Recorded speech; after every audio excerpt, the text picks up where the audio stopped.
നമ്മൾ ബാവുക്കാക്ക് കുറച്ച് സാധനങ്ങളൊക്കെ കൊടുത്തയച്ചിട്ടുണ്ടായിരുന്നു കേട്ടോ. അപ്പോൾ ആ ഒരു കാർഗോ വന്നപ്പം ആ സാധനങ്ങളൊക്കെ ഒന്ന് അൺബോക്സ് ചെയ്ത് നോക്കിട്ടോ. അപ്പോൾ ഭയങ്കര സന്തോഷമായി. നമുക്ക് കിച്ചണിക്ക് വേണ്ട ഒരുപാട് ഐറ്റംസുകൾ ഉണ്ട് കേട്ടോ. അതിൽ കിച്ചണിക്കുള്ളത് തന്നെ ഉള്ളൂ അധികം.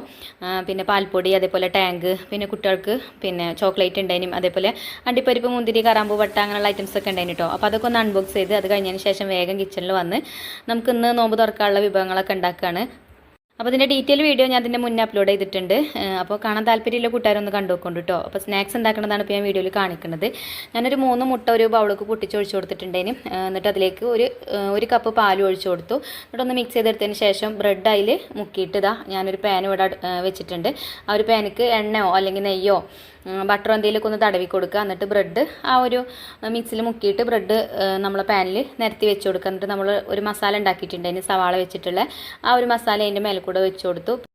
പിന്നെ ഒരു 4 എഗ്ഗ് പുഴുങ്ങിയെടുത്തിട്ടുണ്ടെങ്കിലും അത് ചെറിയ പീസാക്കി കട്ട് ചെയ്തെടുത്തിട്ട് ആ ഒരു മസാലിൻ്റെ മേലെ കൂടെ വെച്ച് കൊടുത്തു. പിന്നെ വീണ്ടും ബ്രെഡ് പാലിൻ്റെയും മുട്ടൻ്റെയും മിക്സിൽ മുക്കിയിട്ട് അതിൻ്റെ മേലെ കൂടെ നിരത്തി വെച്ച് കൊടുത്ത് നമ്മൾ വിറകടുപ്പിൽ കൊണ്ടുപോയി വെച്ചിട്ടുണ്ട്.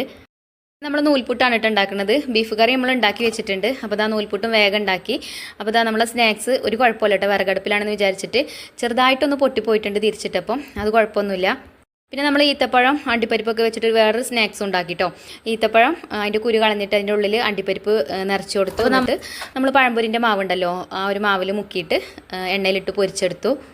പിന്നെ ഒന്ന് ഫ്രൂട്ട്സ് ആയിട്ട് മഞ്ഞ ബത്തക്കയും അതേപോലെ തന്നെ റെഡ് കളറുള്ള ബത്തക്കയും ഉണ്ടായിരുന്നു കേട്ടോ.